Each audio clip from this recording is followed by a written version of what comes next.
We cannot solve our problem and get ourselves out of the condition that we're in by killing one another. And for all of you who go to school and go to college and get into these fraternities and sororities, you all are helping to further continue the killing of Black young men and women. And I say that based upon the facts that secret societies campaign in these fraternities and sororities for their new members. This is their recruitment station. And once you get branded mentally, and you become or partake of their way of thinking, when it looks like you are moving in a higher position, in reality you are, but you're leaving your people behind simply because you pledge your life to not reveal the secrets. And you know that the secrets, if you really understand your secret society lessons, you will find that you cannot help your own people. You took an oath not to help your own people, but you want to be a Mason. You want to be in a fraternity. You want to be in a sorority. Not realizing that these are recruitment grounds for Masonic orders to keep us in a position, in a situation, in a condition that we're in. And it's called white supremacy, the whole 9 yards. Now, if you can't understand that, once again, we have to re-educate ourselves. Maybe then we'll stop the killing. Because right now, the world is watching, and the white man is laughing. And the white man is laughing because we are being very, very, very beastly towards one another.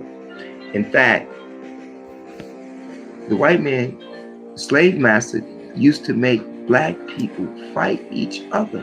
They used to make Black men fight each other for their entertainment. The Willie Lynch syndrome is still in effect. And if you're not up on the Willie Lynch syndrome, I highly suggest that you read about Willie Lynch, who he is, and what is the syndrome. Our grandparents, mothers that stayed on the block 40, 50 years, can't even come outside because young Black men is killing each other. When I was coming up, we wasn't killing each other like this. We were able to go outside. We were able to ride big wheels, ride bikes, and roller skate, and talk to girls, and, you know, just hang out outside.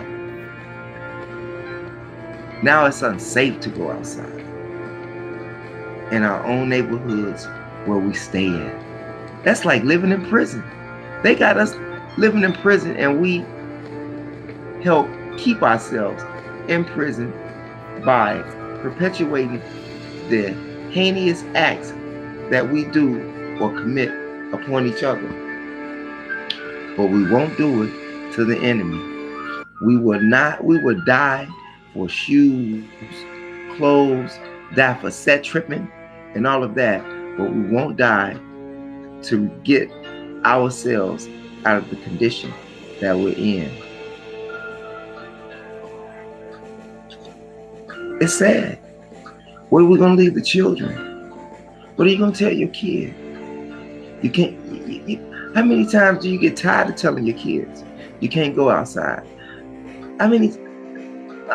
Don't you get tired of not being able to go outside? Aren't you tired of seeing your neighbor in the community and neighborhood, and everybody looks all frustrated and mean towards each other? They got us hating ourselves, and we're killing ourselves. But I want to challenge you, young Black men in America, and I want to challenge you, young Black men, especially in the city of Chicago. Take a pledge among yourselves for those of you who are allegedly out there doing all of that killing. Make a truce for 60 days and don't do no killings. Don't do no killings. Right now, they can't even see it because we're too busy distracted doing other bullshit that's not benefiting us in any type of way, form, or fashion. And this is what the enemy wants. And the enemy is doing a great job at his job. And that is keeping us down at the lowest level in this system that is systematically designed to wipe us out one way or the other. Systematically designed. Some even say it's genetic war because black people are the only people genetically that can wipe out the Caucasian here on this earth scientifically. And according to Dr. Frances Cress Welsing, she says that with this genetic annihilation or genetic war that's going on, they fear the black man penis because his penis is looked at as a gun because of what is contained in his scrotum. Think about that. But in order to stop them from killing us, we have to stop killing ourselves and stop giving the world the negative image that we are making ourselves to look like or to be. We have to stop doing that. We can control that because we are the ones doing it. You can't blame the white man for that. If you say you know better, that means you should do better. And if not, as the messenger said, you have a mental problem. We can do better. We are being forced. We are being forced, and sadly, it's sad that we are being forced to bring about unity among ourselves because the time is coming and it's so very near. Many of us don't see it, but I know that many don't see their way out of the condition that they're in, and that's why a lot of killing is going on. But a lot of killing is also going on, once again, to the root of it is the way we think. We have to love ourselves. We have to value ourselves, and we don't do that. And as long as we don't do that, no one else is going to value us, okay? No one else is going to treat us with respect if we don't treat ourselves with respect. No one is going to stand up for us if we don't stand up for ourselves.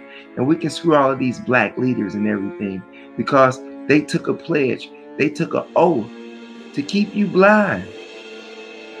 Some knowingly, some unknowingly. But they took an oath to keep you blind in this systematic system of white supremacy that they want to continuously be a part of. Stop the killing. Stop giving the white man something to do where you live at. Stop giving the white man something to do where you live at. And do it yourself. Police yourself. Make your own business. And who knows how to prepare our food like we want to prepare except ourselves. Chinese prepare Chinese food. Jews prepare Jewish food. And so forth and so forth. Everyone else is preparing our foods. And most of the foods that we get is bad that they sell us, okay? Half of the stuff that the Arab man feeds you, half of the foods that the Arab sells you out of that store in the neighborhood, he can't even sell it in his own country. Do you understand that? So he'll sell it to you. Why? No common sense.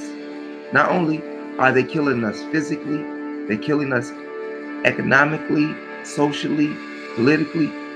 They've already done that. They've already established that.